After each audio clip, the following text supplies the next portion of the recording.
Saludo muy cordial, mis queridos amigos y hermanos. Es un placer para mí venir a sus hogares hoy para continuar nuestro estudio sobre el conflicto cósmico. Hemos estudiado hasta ahora 4 temas, este es el número 5, y tenemos algunas cosas extraordinarias que estudiar todavía. Pero antes de abrir la palabra de Dios, queremos pedir su bendición. Así que les invito a inclinar sus rostros para pedir que Dios nos acompañe. Padre Celestial, nos acercamos a tu trono con confianza porque venimos en el nombre de Jesús. Venimos confiados de que tú nos compartirás tu sabiduría para que podamos comprender la importancia de lo que vamos a estudiar. Danos mentes claras, corazones tiernos y danos la valentía, Señor, de vivir en armonía con lo que tú nos muestres en este día. Gracias te damos por el privilegio de la oración y sabemos que has respondido porque te lo pedimos en el nombre de Jesús. Amén. Vamos en primer lugar a repasar lo que hemos estudiado hasta este momento. Nos hemos dado cuenta en nuestro estudio que hay 2 aspectos que distinguen a la iglesia adventista de todas las demás iglesias. Número 1, el conflicto cósmico universal entre el bien y el mal. El hecho de que el pecado no es un fenómeno solo de aquí, sino que afecta a todo el universo. En segundo lugar, la importancia del santuario hebreo. La idea de que el santuario revela los pasos que toma Jesús para resolver ese conflicto cósmico entre el bien y el mal. Empezamos nuestro estudio del santuario en el campamento. Y vimos que Jesús vino al campamento del santuario, a donde vivimos nosotros los pecadores, con el fin de enfrentarse a las tentaciones de Satanás y vivir una vida absolutamente perfecta en nuestro lugar, para tejer un manto de justicia perfecto que nosotros pudiéramos reclamar como nuestro. Vimos que la vida perfecta de Jesús en el campamento fue una obra que Jesús desempeñó para todos los seres humanos sin excepción. Ese manto de la justicia de Cristo, su obediencia perfecta, está disponible para todo ser humano que jamás haya vivido en la historia del planeta Tierra. Luego nos dimos cuenta que el Señor Jesucristo se movió al altar del sacrificio. Y allí los pecados de la raza humana fueron colocados sobre Jesús. Y Jesús sufrió el castigo por la culpa de todos los pecados que se han cometido, que se están cometiendo y aún están por cometerse.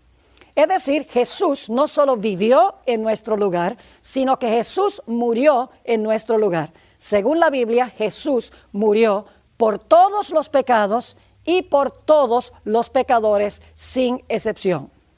Hemos visto entonces que la obra de Cristo en el campamento y la obra en el altar del sacrificio es una obra corpórea, es decir, fue una obra que desempeñó Jesús en favor de todos los seres humanos sin excepción.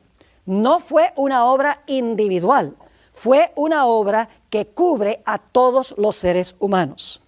Ahora, volviendo al santuario, Jesús vivió su vida perfecta en el campamento, luego el Señor Jesucristo murió en el altar del sacrificio, por así decirlo, que representa la cruz. Y entonces estudiamos en nuestro último tema en cuanto a la fuente o el lavacro. Y nos dimos cuenta que el lavacro o la fuente representa la resurrección de Jesús. Es cuando Jesús se lava de la contaminación de la muerte, sale del sepulcro, resucita, porque Jesús tiene que entrar a la siguiente fase de su obra. Y si Jesús hubiera permanecido en el sepulcro, se hubiera terminado su obra. Pero Jesús tiene que desempeñar una obra en el lugar santo del santuario. Para eso el Señor Jesucristo tenía que vivir de nuevo. Así que el Señor Jesucristo en el atrio murió y luego en la fuente resucitó para que entonces Jesús, estando vivo, pueda desempeñar la siguiente obra en el santuario. Paso a paso Jesús está resolviendo los problemas que presentan este conflicto cósmico, porque Satanás ha acusado a Dios. Ha acusado a Dios de hacer acepción de personas, ha dicho que Dios es demasiado justo para perdonar y si perdona entonces no es justo. Ha lanzado una serie de acusaciones en contra de Dios. Hemos visto ya en nuestros primeros temas que cuando Jesús vivió su vida perfecta en el campamento y el Señor Jesucristo murió en el altar del sacrificio, muchas de esas acusaciones de Satanás fueron contestadas por Dios. Ahora, hoy el tema se titula Abogado tenemos. Vamos a hablar de la siguiente obra de Jesús en el santuario. Su siguiente obra se desempeña en el primer apartamento del santuario hebreo. Se conoce como el lugar santo del santuario. Ahora, quiero comenzar nuestro estudio sobre la obra de Cristo en el lugar santo formulando una pregunta muy importante. Esta es la pregunta. ¿Perdonó Jesús todos los pecados de los pecadores cuando Jesús murió en la cruz? Saben, yo hago esta pregunta en muchos lugares donde yo visito, tanto iglesias adventistas como reuniones no adventistas. Y casi siempre cuando hago esta pregunta, que si Jesús perdonó todos los pecados de todos los pecadores en la cruz, oigo una respuesta rotunda: sí, Jesús perdonó todos los pecados en la cruz. Pero eso no está en armonía con la Sagrada Escritura. Y posiblemente les sorprenda lo que estoy diciendo, pero quiero que escuchen cuidadosamente lo que vamos a estudiar y se darán cuenta que Jesús en la cruz hizo provisión. En el campamento hizo provisión para poder perdonar los pecados, pero los perdona cuando nosotros nos arrepentimos y venimos a Él pidiendo que nos dé su justicia. Cristo no perdonó todos los pecados de los pecadores en la cruz del Calvario. Lo que hizo Jesús fue depositar suficiente capital, por así decirlo, en el banco celestial para que cada uno pueda reclamar ese capital personalmente y de esta manera cancelar su deuda. Cuando yo me arrepiento y confieso mi pecado y confío en Jesús como mi Salvador personal, el Señor Jesucristo, vamos a encontrar, toma su vida y su muerte y me los pone a mi cuenta. Y yo soy acepto ante el Padre en el amado. El Padre ahora mira la vida de Jesús, no la mía. Mira la muerte de Jesús para que yo no tenga que morir. Es decir, soy acepto en el amado. Estoy sentado en lugares celestiales con el Señor Jesucristo. Es decir, que la obra que hizo Cristo en el campamento y en el atrio es para todos los seres humanos. Pero en el lugar santo, nosotros reclamamos lo que Jesús hizo personalmente para que nos beneficie a nosotros. Todos conocemos probablemente el versículo más famoso de la Biblia. Lo consigue uno inclusive en partidos de fútbol americano. Allá al final del campo aparece un cartel grande muchas veces donde dice Juan 3:16. Yo creo que casi todo el mundo conoce ese versículo, pero generalmente enfatizamos especialmente la primera mitad del versículo y nos olvidamos que hay una segunda mitad. Ahora, ¿qué dice ese versículo? Declara, porque de tal manera amó Dios al mundo. Fíjese, amó al mundo que ha dado a su Hijo unigénito. Es decir, Cristo fue dado para todas las personas en el mundo. ¿Significa eso que todos los seres humanos se van a salvar? En absoluto, porque la segunda mitad del versículo dice, para que todo aquel que en Él crea no se pierda, mas tenga vida eterna. En ese versículo encontramos dos aspectos. El aspecto universal de la obra de Cristo. El Señor Jesucristo, por su vida y su muerte, demostró su amor para con todo el mundo, todos los pecadores. Pero el versículo también dice que solo se beneficiarán con lo que Jesús hizo aquellos que creen o confían en Él. Les voy a dar un ejemplo para que podamos entender un poco mejor este asunto de cómo Cristo depositó el capital en el banco para que todos se pudieran salvar, pero que tenemos que reclamar ese capital para que nos beneficie a nosotros. Quiero que se imaginen el dueño de un banco. Este dueño tiene recursos ilimitados, trillones y cuatrillones de capital, suficiente para pagar todas las deudas de todos los seres humanos. Él mira a la gente en este mundo, dice, yo tengo compasión de todas esas personas. Mire cómo están endeudados, no pueden dormir, no se pueden concentrar en nada, todo el tiempo están angustiados y preocupados por todas las deudas que tienen. Así que el dueño del banco dice, yo voy a establecer un fondo especial en este banco. Yo voy a depositar en ese fondo suficiente capital para pagar todas las deudas de todos los seres humanos en el planeta Tierra. Toda su deuda de hipoteca, toda su deuda de tarjetas de crédito, toda su deuda de préstamos educativos, toda su deuda de tarjetas de almacenes por departamento, para pagar también la deuda que tienen para el automóvil que están comprando.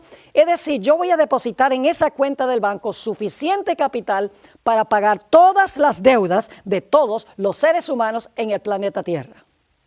Ahora, ¿de qué valdría que el dueño del banco hiciera eso si nadie lo supiera?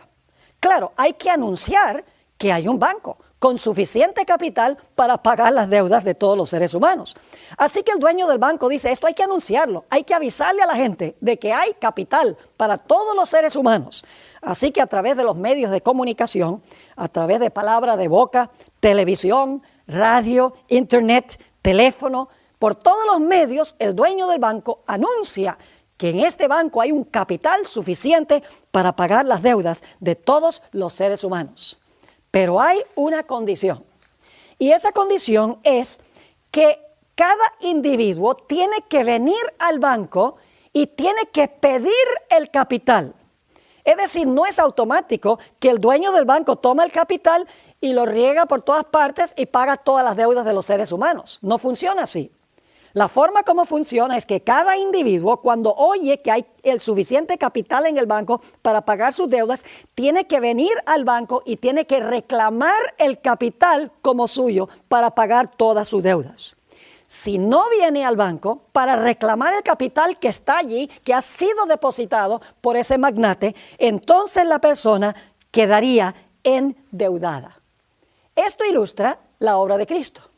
Cuando el Señor Jesucristo vivió su vida perfecta en el campamento y cuando el Señor Jesucristo murió en la cruz del Calvario y resucitó para ir al cielo, el Señor Jesucristo depositó, por así decirlo, en el banco del cielo suficiente mérito para salvar a todos los seres humanos.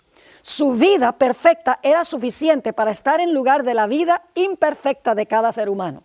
Su muerte en la cruz era suficiente para cancelar la deuda de pecado de cada ser humano.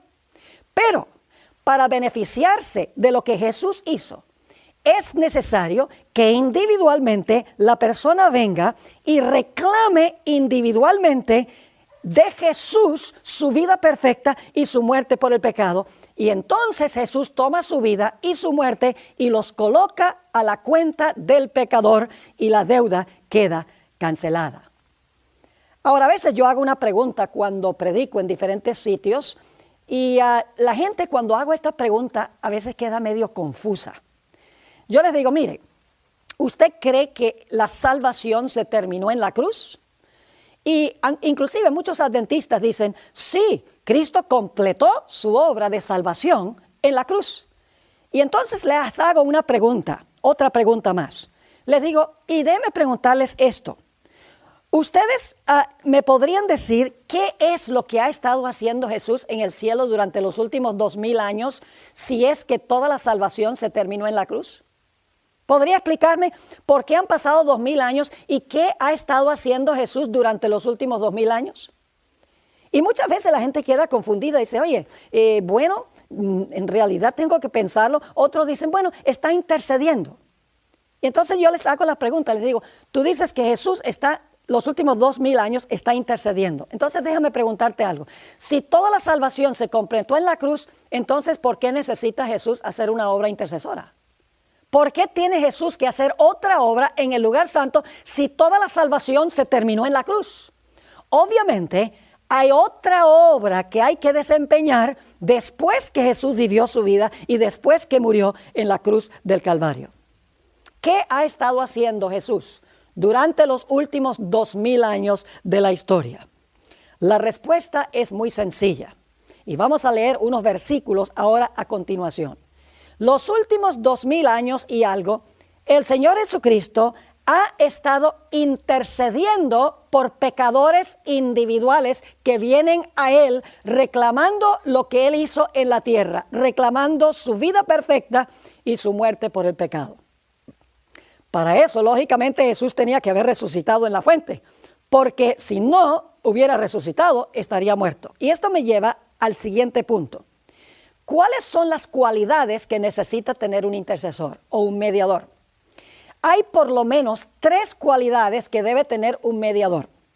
En primer lugar, y esto casi ni siquiera hay que mencionarlo, pero en primer lugar, un mediador tiene que estar vivo, porque si está muerto no puede mediar.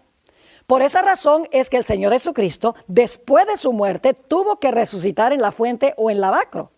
Porque si Jesús no hubiera resucitado, Él no podría servir como mediador. Es decir, tiene que estar vivo. Ahora, yo enfatizo esto también por otro motivo. Y es que hoy en día hay muchos cristianos que creen que los santos median por ellos en el cielo. San José y Santa María y San Jacinto y San Francisco y San Judas. Una cantidad innumerable prácticamente de santos que la gente cree que está en la presencia de Dios intercediendo por ellos. El problema es que la Biblia dice, los vivos saben que han de morir, mas los muertos nada saben. Todos estos individuos, por más santos que hayan sido durante su vida, murieron y están muertos hasta que Cristo venga a resucitarlos. Entonces, si están muertos, ¿cómo pueden interceder ahora por los pecadores? En primer lugar, el mediador tiene que estar vivo. En segundo lugar, el mediador tiene que ser Dios y tiene que ser hombre. No solamente un mero hombre puede ser un mediador. Y yo sé que algunos están pensando y están diciendo, pero Pastor Bor, en el Antiguo Testamento habían sacerdotes que eran mediadores. Eso es verdad. Pero en realidad esos sacerdotes solamente ilustraban al verdadero mediador Cristo Jesús. Es decir, para enseñarle a los israelitas la obra que estaba haciendo Jesús, se estableció el sacerdocio para que pudieran entender que Jesús era el único mediador. Es decir, esos sacerdotes solo eran una sombra o una ilustración, una metáfora de la obra única de Cristo Jesús en el santuario celestial. Así que el intercesor tiene que ser Dios y tiene que ser hombre. Y algunos se preguntarán, ¿por qué tiene que ser Dios y tiene que ser hombre? Sencillamente porque para podernos conectar con Dios, tiene que ser Dios. Y para conectar a Dios con nosotros, el Señor Jesucristo o el sacerdote tendría que ser hombre. Esto se ilustra por la escalera que vio Jacob en su sueño. Vio una escalera que alcanzaba hasta el más alto cielo. Y dice que la escalera estaba firmemente plantada en la tierra. Y dice allí que ángeles ascendían y descendían sobre la escalera. Jesús explicó qué representaba esa escalera. En Juan 1:51 Jesús dijo que el cielo iba a ser abierto y se iba a ver a los ángeles ascendiendo y descendiendo sobre el Hijo del Hombre. Es decir, la escalera representa a Cristo Jesús. Está plantado en la tierra porque es hombre y alcanza hasta el alto cielo porque es Dios. Solo uno que es hombre y que es Dios puede conectar el cielo con la tierra. Esto también descartaría a cualquier sacerdote humano, porque un sacerdote es meramente humano, no es Dios. Así que ¿cómo un mero sacerdote humano puede representarnos ante Dios si el sacerdote también, vamos a ver, es pecador? No puede representarnos ante Dios porque es meramente un ser humano. Esto descartaría un sistema de sacerdocio donde la gente cree que uno tiene que ir al confesionario para confesarle el pecado al sacerdote humano. El sacerdote no puede interceder por el hombre en la presencia de Dios, sencillamente porque es un mero hombre y vamos a encontrar en nuestro siguiente punto que es un hombre pecador. La tercera característica que necesita tener un sacerdote, un mediador o un intercesor es que es necesario que hubiese vivido una vida completamente sin pecado. Vimos en uno de nuestros temas anteriores que en el Antiguo Testamento el sacerdote no podía tener defecto. La víctima que ofrecía el sacerdote tampoco podía tener defecto. Eso significa que el Señor Jesucristo, quien es el sacerdote y que también es la víctima, tenía que ser sin defecto moral. Y vimos que Jesús nunca cometió pecado. Fue un sacerdote sin mancha y fue un sacrificio sin mancha también. Esto descartaría también a cualquier sacerdote humano, porque los sacerdotes humanos son todos pecadores. Un pecador no puede comparecer ante la presencia de Dios en sí mismo. Solamente si el sacerdote reclama a Cristo como Salvador, puede entonces presentarse delante de Dios. Así que estas tres características del intercesor, que tiene que estar vivo, que tiene que ser Dios y tiene que ser hombre, y además de eso no puede tener defecto, no puede tener pecado, descarta a cualquier ser humano como sacerdote. El único que puede ser sacerdote es Cristo Jesús. Y lo que ha estado haciendo Jesús durante los últimos 2000 años es sirviendo como abogado o como sacerdote. Vamos a leer ahora una serie de versículos que nos explican qué está haciendo Jesús desde que ascendió al cielo. El primer texto que vamos a leer es 1 de Timoteo, el capítulo 2 y luego los versículos 5 y 6. 1 de Timoteo 2 y el versículo 5 y 6. Esto es clarísimo. Dice, porque hay un solo Dios. Está hablando allí de Dios el Padre. Hay un solo Dios y un solo mediador. ¿Cuántos mediadores hay? ¿Todos los sacerdotes humanos en la tierra son mediadores? Eso no lo enseña la Biblia. La Biblia dice, hay un solo Dios y un solo mediador entre Dios y los hombres, Jesucristo, ¿qué? Jesucristo, hombre. Así que vemos aquí que el Señor Jesucristo fue y es hombre en todo sentido de la palabra. Es uno con nosotros. Pero la Biblia también dice que Jesucristo es Dios. Así que el Señor Jesucristo, según este texto, es el mediador porque es hombre con nosotros. Si hubiera quedado en el cielo como Dios, tendría solo la mitad de las características que se necesitan para un intercesor. Estaría bien con Dios, pero no estaría conectado con el hombre. Así que Jesús es hombre en todo sentido. Eso lo califica para ser mediador entre Dios y los hombres. El siguiente texto que quiero leer se encuentra en el libro de Hebreos, el capítulo 7 y el versículo 25. Hebreos, el capítulo 7 y el versículo 25. Dice aquí, por lo cual puede Jesús también salvar perpetuamente a los que por él se acercan a Dios. Paremos un momento allí. A veces yo pregunto, ¿el Señor Jesucristo en el cielo está intercediendo por todos los seres humanos? Y lamentablemente muchos cristianos son muy superficiales y han escuchado, sí, Jesús intercede por todo el mundo, por todas las personas. Pero en realidad eso no lo enseña la Biblia. Vamos a completar este versículo, Hebreos 7:25. Por lo cual puede también salvar perpetuamente, ahora escuchen bien, a los que por él se acercan a Dios. ¿Por quiénes intercede Jesús? Por aquellos que se acercan a Dios por medio de Jesús. Y luego termina el versículo diciendo, viviendo siempre para interceder por ellos. ¿A qué se refiere eso? Por ellos. Por los que por él se acercan a Dios. Y hay ciertas condiciones que cumplen aquellos que se acercan a Dios por medio de Jesús. Y hablaremos en unos momentos de esas condiciones. Ahora ustedes noten en este versículo que dice viviendo siempre. Esa característica la vimos como una de las características para un mediador, tiene que estar vivo. Y Jesús está vivo porque resucitó.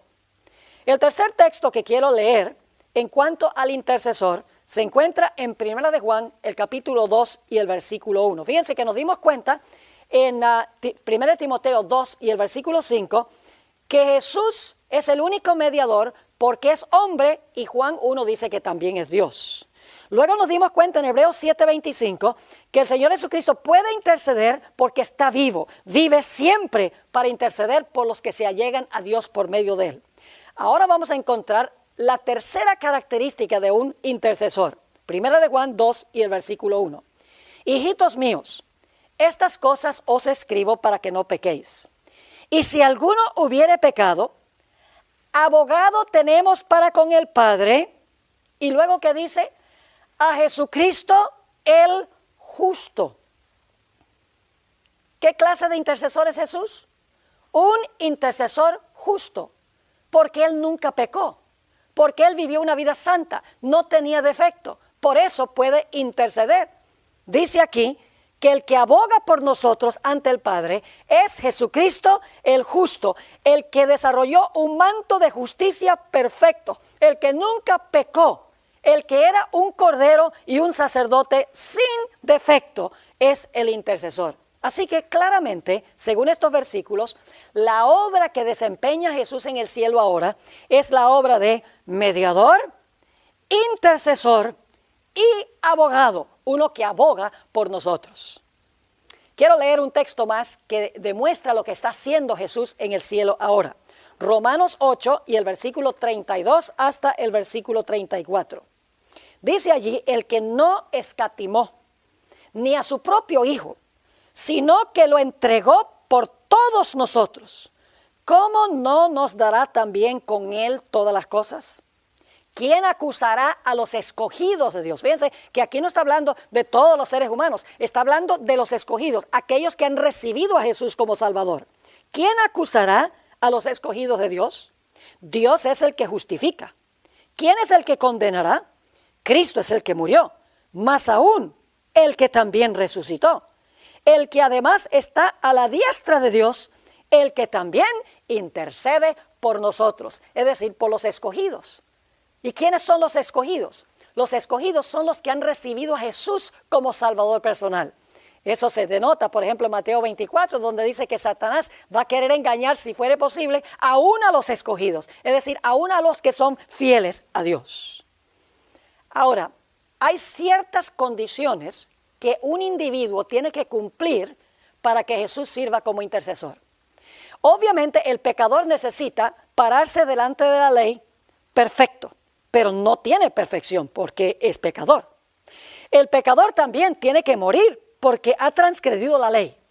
¿Cómo puede el pecador pararse perfecto delante de la ley de Dios y cómo puede escaparse de la muerte? Tiene personal e individualmente que cumplir ciertas condiciones individuales y reclamar a Jesús como su Salvador, reclamar la vida y la muerte de Cristo como suyas personalmente. ¿Cuáles son las condiciones que tiene que cumplir el individuo para contratar a Jesús como el abogado? Se los voy a mencionar y luego los vamos a ampliar un poco y a leer algunos versículos de la Escritura. En primer lugar, hay que arrepentirse del pecado. Eso significa estar triste por el pecado, no por las consecuencias que produce el pecado, sino triste por el pecado mismo. En segundo lugar, hay que confesar el pecado. No es suficiente estar triste por el pecado y arrepentirse.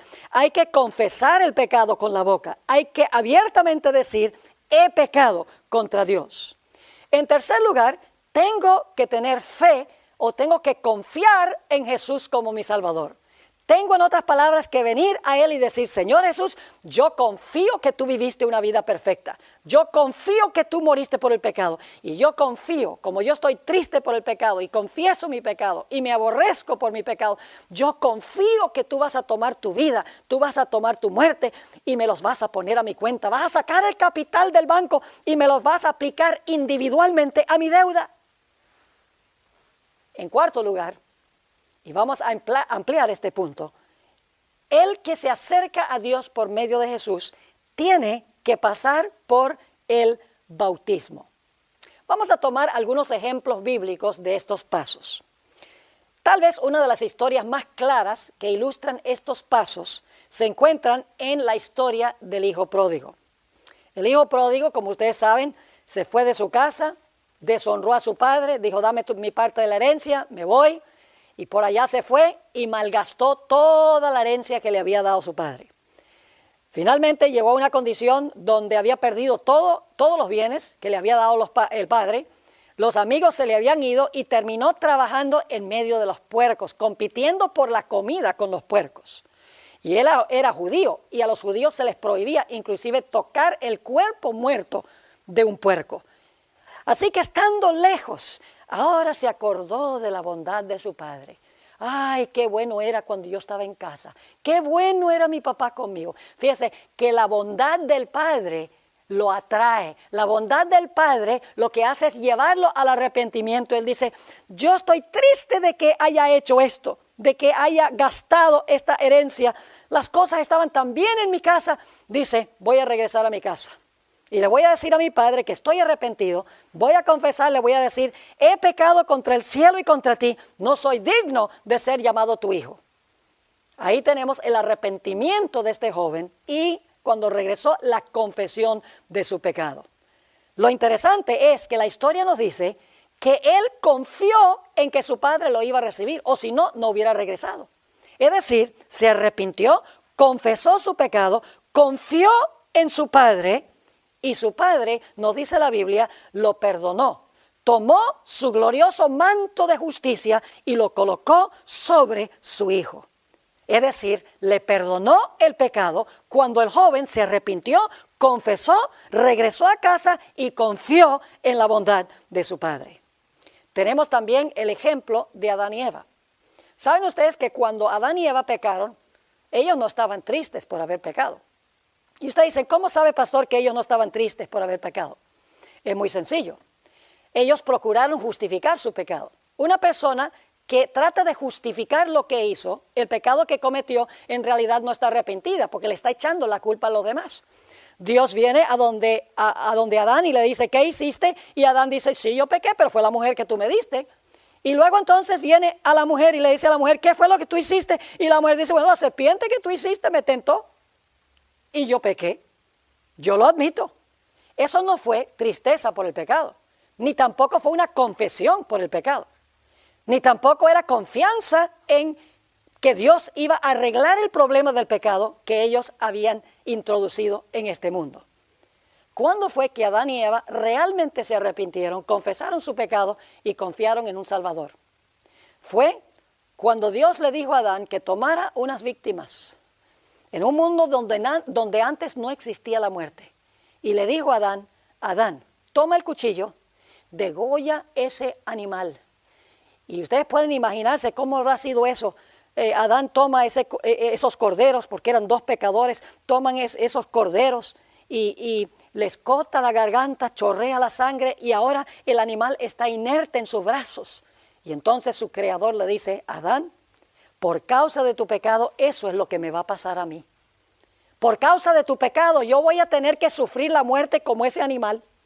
Ahora sí es verdad que Adán y Eva estaban arrepentidos de su pecado, porque entendían que el pecado iba a crucificar a su propio creador, que iba a crucificar a aquel que los había amado tanto como para crearlos y rodearlos de todas las bendiciones del huerto del Edén.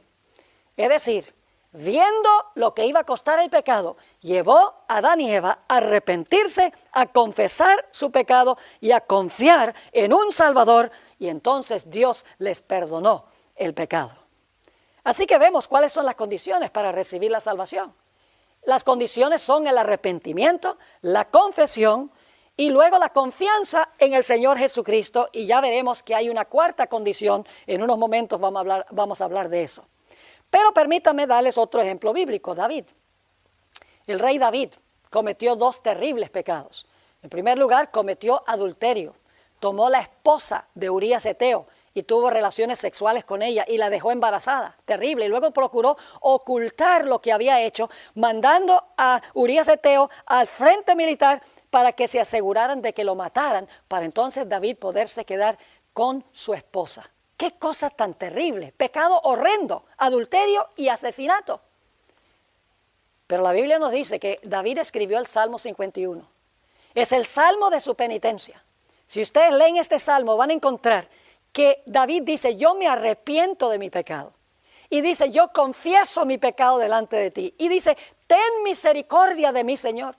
Es decir, está viniendo a Dios diciendo, yo reconozco que pequé, yo lo confieso sin excusas y confío en tu misericordia, Señor. Y la Biblia nos dice que Dios perdonó estos terribles pecados de David.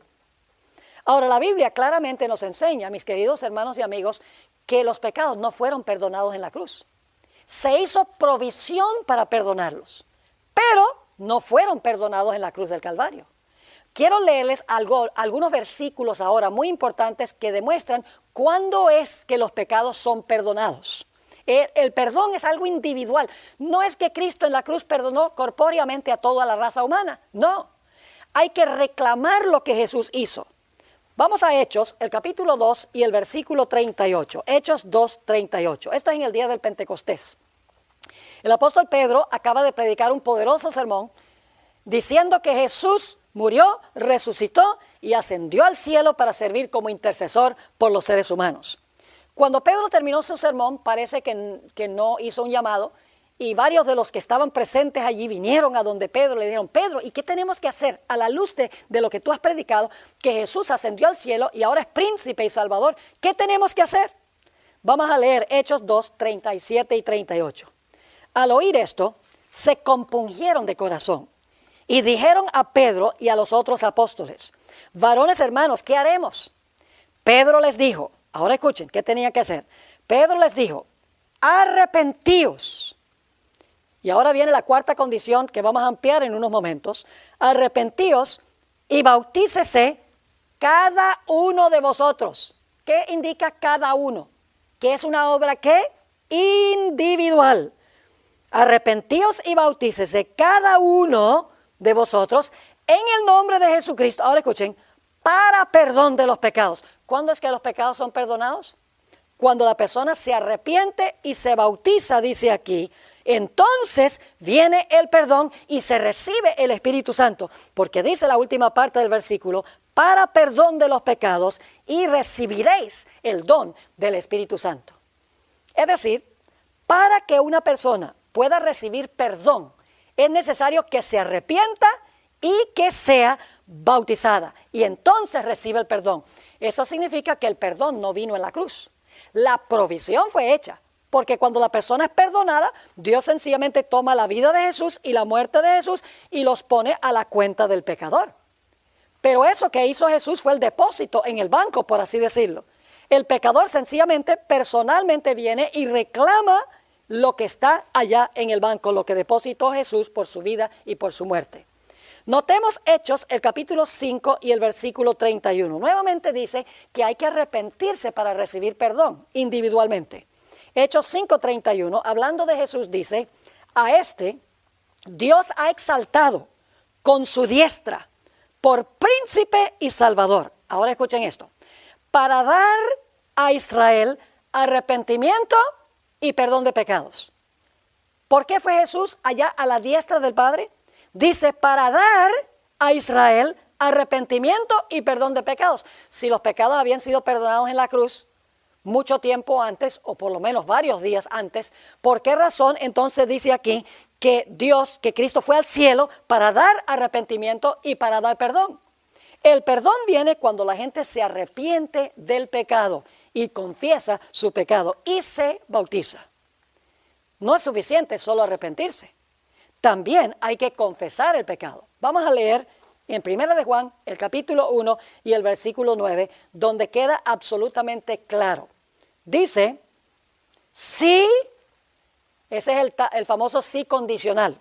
Si confesamos nuestros pecados, Él es fiel y justo para perdonar nuestros pecados y limpiarnos de toda maldad. ¿Cuándo es que Dios nos perdona el pecado y nos limpia de toda maldad? El versículo es demasiado claro para no entenderlo. Dice, si confesamos nuestros pecados, Él es fiel y justo para perdonar. Ahora, fíjense, que ¿cuándo es que Dios es fiel y justo para perdonar nuestros pecados? Cuando nos arrepentimos y los confesamos.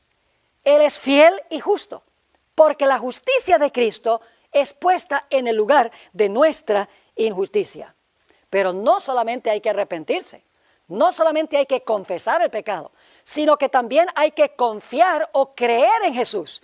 Creer en verdad que cuando Él dijo que Él va a darnos su vida y su muerte, debemos creer que es verdad y debemos reclamarlo como nuestro. Hay que tener la certeza de que si nos arrepentimos y confesamos nuestro pecado, Jesús nos va a cubrir con su justicia porque es bueno y porque es fiel. En Hechos 10 y el versículo 43, hablando de Jesús, dice, de este dan testimonio todos los profetas, que todos los que en él creyeren recibirán perdón de pecados por su nombre. Fíjese, todos los que en él creyeren recibirán perdón. Obviamente, creer en Jesús es una condición para recibir el perdón. Pero hay una cuarta condición, y he tocado solo sobre ese punto, y ahora quiero ampliar un poquito más. El cuarto paso que se necesita cumplir para recibir el perdón de los pecados, para que Jesús sea nuestro abogado, nuestro intercesor, es el paso del bautismo. Notamos en Hechos 2:38 que decía, arrepentíos y bautícese cada uno de vosotros en el nombre de Jesucristo para perdón de los pecados. En Marcos 16 y el versículo 15 y 16 dice algo muy similar. Dice, el que creyere y fuere bautizado será salvo, mas el que no creyere será condenado. El que creyere y fuere, ¿qué cosa? El que creyere y fuere bautizado. Ahora, ¿por qué es tan importante el bautismo en el asunto de recibir el perdón de los pecados? El bautismo es algo mucho más profundo que lo que la gente se imagina. La gente sencillamente mira a veces el bautismo como una ceremonia, como un rito de la iglesia. Pero en realidad el significado del bautismo es mucho más profundo. Permítame ilustrar lo que quiero decir. El Señor Jesucristo colgó sobre la cruz del Calvario. La Biblia nos dice que sus últimas palabras fueron, Padre, en tus manos encomiendo mi espíritu. Y luego dice que expiró, es decir, Jesús dejó de respirar. Luego el Señor Jesucristo fue sepultado, fue colocado en esa bóveda y una piedra fue colocada adelante de la tumba. Obviamente, mientras Jesús estaba sepultado en el sepulcro, el Señor Jesucristo no respiraba aún. Había dejado de respirar cuando murió. Cuando estaba enterrado no respiraba. Pero la Biblia nos dice que muy temprano, el primer día de la semana, el Señor Jesucristo volvió a respirar. Su espíritu regresó. Le había dicho al Padre, en tus manos encomiendo mi espíritu. Ahora Jesús volvió otra vez a respirar. Vivió, en otras palabras. Así que tenemos la experiencia de Jesús. Su muerte, deja de respirar. En el sepulcro no respira. Y ahora cuando resucita, respira de nuevo. ¿Saben ustedes que en el bautismo, una persona lo que hace es repetir simbólicamente la experiencia de Cristo? Y por eso Dios lo incluye en Cristo. ¿Cómo es el asunto del bautismo? Permítame explicar que el bautismo no es por aspersión. El bautismo no puede ser de infantes. Y ustedes dicen, pero pastor, ¿por qué no podemos bautizar infantes? ¿Por qué razón es que el bautismo no puede ser por aspersión? Bueno, lo voy a explicar primero por qué no puede ser de infantes. Según lo que hemos estudiado, para que una persona reciba perdón por el pecado, la persona tiene que arrepentirse, tiene que confesar su pecado y confiar en Jesús como Salvador. Un bebé no puede cumplir ninguna de esas condiciones. Así que si no cumple las condiciones, no se puede bautizar a un bebé. Tiene que cumplir con esas condiciones. Ahora, ¿por qué no puede ser el bautismo por aspersión? Un poquito de agua en la cabeza. Les voy a explicar por qué razón. Porque el bautismo es una incorporación a Jesús, de tal manera que Dios ahora me va a incluir en Jesús. Y Dios no me va a mirar a mí, sino que va a mirar es a Jesús. Les explico. Posiblemente algunos de los que ven este programa no han presenciado un bautismo bíblico. Les voy a explicar cómo es un bautismo bíblico, cómo fue bautizado Jesús. El pastor está en el tanque, el candidato está delante del pastor, hay un tanque de agua, y el pastor está de perfil el candidato, y el pastor levanta la mano y dice, yo te bautizo en el nombre del Padre, del Hijo y del Espíritu Santo. Amén. Y entonces yo pregunto, ¿qué es lo último que hace esa persona antes de que el pastor lo coloque debajo del agua? Lo último que hace es dejar de respirar. Y debo decir, más le vale dejar de respirar. Deja de respirar. Como cuando Cristo murió en la cruz, dejó de respirar. ¿Qué hace esa persona mientras está sepultada debajo del agua? No respira, como Jesús no respiraba cuando estaba en el sepulcro. ¿Y qué es lo primero que hace el candidato cuando sale del agua? Respira de nuevo, como Cristo respiró de nuevo cuando el Padre le devolvió el Espíritu que Jesús había encomendado en manos de su Padre. En el bautismo, mis queridos amigos, nosotros estamos pasando en miniatura por la experiencia de Jesús. Estamos dejando de respirar, muriendo, estamos sepultando el pecado y estamos resucitando a novedad de vida. Y como estamos pasando en miniatura por la experiencia de Jesús, Dios nos incluye en Jesús. Es decir, ya Dios no me mira a mí, sino que Dios mira a Cristo, mi representante. Eso es lo que significa la Biblia cuando dice que estamos en Cristo. Ya yo no tengo que comparecer ante el Padre y decir, aquí estoy yo, y el Padre va a decir, bueno, ¿y tú qué derecho tienes de venir acá como pecador? No, ya ahora Jesús es mi abogado, mi intercesor, mi mediador, y Él comparece ante el Padre y dice, Padre, tengo un nuevo hermano, tengo una nueva hermana. Y el Padre dice, ¿verdad? Sí, mi hermano es Juan. Y el Padre dijo, oh, Juan, ¿es tu hermano? Pues si Juan es tu hermano, entonces es hijo mío también. Eso es lo que quiso decir Jesús cuando declaró, yo soy el camino, la verdad y la vida. Nadie viene al Padre sino por mí. Cuando yo me bautizo, cuando una persona se bautiza, esa persona pasa por la experiencia de Jesús, queda incluida en Cristo, y si esa persona llegase a morir estando en Cristo, no tiene nada de qué preocuparse. Porque la Biblia nos dice en 1 de Tesalonicenses, el capítulo 4, que el mismo Señor descenderá del cielo con aclamación, con voz de arcángel y con trompeta de Dios, y los muertos en Cristo resucitarán primero. Porque esa persona espiritualmente murió, fue sepultado y resucitó de los muertos. En el bautismo está en Cristo. Si llegase a morir físicamente, el Señor Jesucristo va a venir a resucitarlo porque está en Cristo.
Glorioso mensaje tiene el bautismo.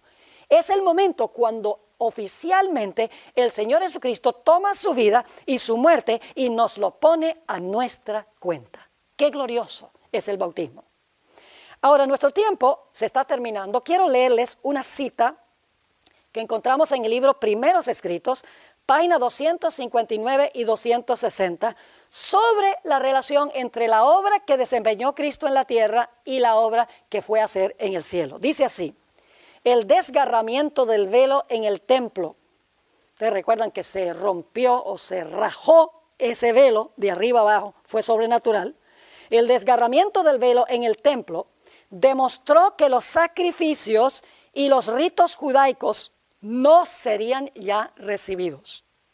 El gran sacrificio, ahora escuchen bien, había sido ofrecido y aceptado.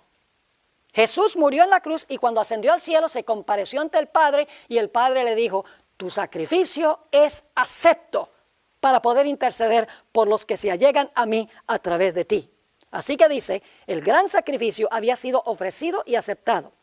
Y el Espíritu Santo que descendió en el día del Pentecostés dirigió la atención de los discípulos desde el santuario terrenal al celestial, a donde Jesús había entrado. Ahora fíjense, ¿a dónde fue Jesús? A donde Jesús había entrado con su propia sangre, ahora escuchen, para derramar sobre los discípulos los beneficios de su expiación. ¿A qué fue Jesús al cielo? A derramar sobre sus seguidores los beneficios de su obra terrenal, los beneficios de su expiación. Pero hay que reclamarlos individualmente. Ahora, la cita sigue describiendo a los judíos. Pero los judíos fueron dejados en tinieblas totales. Perdieron toda la luz que pudieran haber tenido acerca del plan de salvación. Y siguieron confiando en sus sacrificios y ofrendas inútiles. El santuario celestial había reemplazado al terrenal, Pero ellos no tenían noción del cambio, porque no habían seguido a Jesús, no habían seguido la obra, no le habían seguido la obra en el campamento, no le habían seguido la obra en la cruz, más bien participaron en su crucifixión y por lo tanto no lo pudieron seguir a su siguiente obra en el santuario. Sigue diciendo, el santuario celestial había reemplazado al terrenal, pero ellos no tenían noción del cambio. Por lo tanto, no podían recibir los beneficios de la mediación de Cristo en el lugar santo. ¿Qué no podían recibir? Los beneficios de la mediación de Cristo, porque no se iban a llegar a Cristo porque no creían en Él. Mis queridos amigos, el Señor Jesucristo se fue al cielo para interceder por los pecadores, por individuos que se allegan a Él, a través del arrepentimiento, a través de la confesión y a través de la confianza en Cristo Jesús como Salvador y a través de la ceremonia bautismal. Ahora vamos a introducir nuestro siguiente tema, porque vamos a hablar de la obra de Cristo en el lugar santísimo del santuario. Cuando los pecados entran al santuario celestial por medio de la sangre de Cristo, el resultado es que el santuario celestial queda contaminado. Ahora, el pecador queda limpio, queda perdonado, porque la Biblia dice que si confesamos los pecados, Él nos perdona. Es decir, el problema ya no lo tiene el pecador. El problema es que el pecado ha sido introducido a través de Cristo el mediador al santuario y como resultado el santuario queda contaminado por todos los pecados que entran al santuario a través del mediador o del intercesor. Esto hace necesario que en algún momento el santuario celestial sea purificado. Y alguno dirá, pastor, ¿hay algo en el cielo que contamina? ¿Cómo puede ser? Bueno, Lucifer estuvo en el cielo y contaminó el cielo con el pecado. El Señor Jesucristo era justo y perfecto y santo y sin embargo el pecado fue colocado sobre Él. Así que el santuario celestial, vamos a encontrar en nuestro siguiente estudio, queda contaminado por los pecados que introduce allá el intercesor cuando nos los perdona a nosotros. Y como resultado, necesita el santuario ser purificado de todos esos pecados que han entrado allá durante el curso de la historia de este mundo. En la Biblia nos describe el evento que se realiza, el juicio que se realiza para desempeñar esa obra de la purificación del santuario. Es la siguiente obra que desempeña Jesús cuando se mueve del lugar santo al lugar santísimo. Continúa intercediendo en el lugar santísimo, pero luego comienza el proceso Jesús de limpiar los registros del pecado que se encuentran allá en el santuario. No se pierdan el próximo episodio donde hablaremos de la purificación del santuario. Saludo muy cordial, mis queridos amigos y hermanos. Es un placer para mí venir a sus hogares hoy para continuar nuestro estudio sobre el conflicto cósmico. Hemos estudiado hasta ahora 4 temas, este es el número 5 y tenemos algunas cosas extraordinarias que estudiar todavía. Pero antes de abrir la palabra de Dios, queremos pedir su bendición. Así que les invito a inclinar sus rostros para pedir que Dios nos acompañe.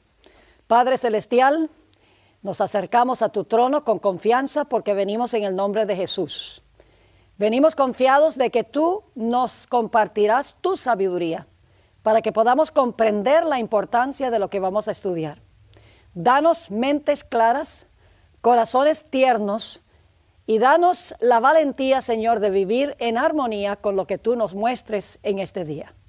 Gracias te damos por el privilegio de la oración y sabemos que has respondido porque te lo pedimos en el nombre de Jesús. Amén. Vamos en primer lugar a repasar lo que hemos estudiado hasta este momento.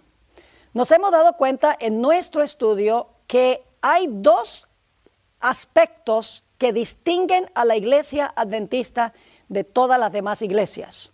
Número 1, el conflicto cósmico universal entre el bien y el mal. El hecho de que el pecado no es un fenómeno solo de aquí, sino que afecta a todo el universo. En segundo lugar, la importancia del santuario hebreo. La idea de que el santuario revela los pasos que toma Jesús para resolver ese conflicto cósmico entre el bien y el mal. Empezamos nuestro estudio del santuario en el campamento. Y vimos que Jesús vino al campamento del santuario, a donde vivimos nosotros los pecadores, con el fin de enfrentarse a las tentaciones de Satanás y vivir una vida absolutamente perfecta en nuestro lugar, para tejer un manto de justicia perfecto que nosotros pudiéramos reclamar como nuestro. Vimos que la vida perfecta de Jesús en el campamento fue una obra que Jesús desempeñó para todos los seres humanos sin excepción. Ese manto de la justicia de Cristo, su obediencia perfecta, está disponible para todo ser humano que jamás haya vivido en la historia del planeta Tierra. Luego nos dimos cuenta que el Señor Jesucristo se movió al altar del sacrificio. Y allí los pecados de la raza humana fueron colocados sobre Jesús. Y Jesús sufrió el castigo por la culpa de todos los pecados que se han cometido, que se están cometiendo y aún están por cometerse. Es decir, Jesús no solo vivió en nuestro lugar, sino que Jesús murió en nuestro lugar. Según la Biblia, Jesús murió por todos los pecados y por todos los pecadores sin excepción. Hemos visto entonces que la obra de Cristo en el campamento y la obra en el altar del sacrificio es una obra corpórea, es decir, fue una obra que desempeñó.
Jesús en favor de todos los seres humanos sin excepción. No fue una obra individual, fue una obra que cubre a todos los seres humanos. Ahora, volviendo al santuario, Jesús vivió su vida perfecta en el campamento, luego el Señor Jesucristo murió en el altar del sacrificio, por así decirlo, que representa la cruz, y entonces estudiamos en nuestro último tema en cuanto a la fuente o el lavacro. Y nos dimos cuenta que el lavacro o la fuente representa la resurrección de Jesús. Es cuando Jesús se lava de la contaminación de la muerte, sale del sepulcro, resucita, porque Jesús tiene que entrar a la siguiente fase de su obra. Y si Jesús hubiera permanecido en el sepulcro, se hubiera terminado su obra. Pero Jesús tiene que desempeñar una obra en el lugar santo del santuario. Para eso el Señor Jesucristo tenía que vivir de nuevo.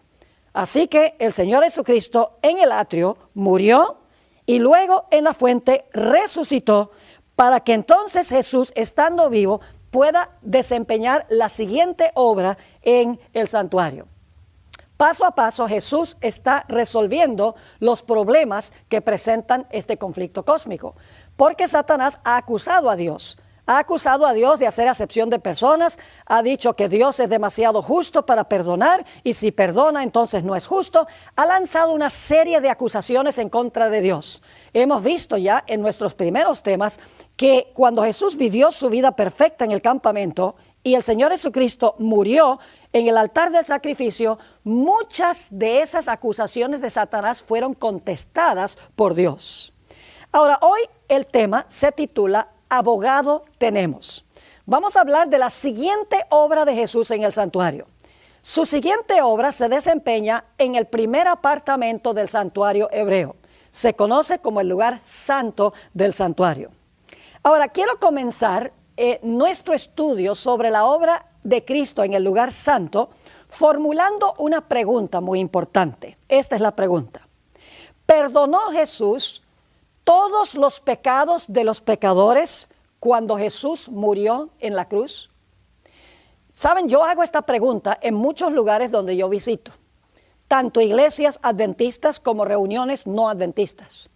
Y casi siempre cuando hago esta pregunta, que si Jesús perdonó todos los pecados de todos los pecadores en la cruz, oigo una respuesta rotunda: sí, Jesús perdonó todos los pecados en la cruz. Pero eso no está en armonía con la Sagrada Escritura. Y posiblemente les sorprenda lo que estoy diciendo, pero quiero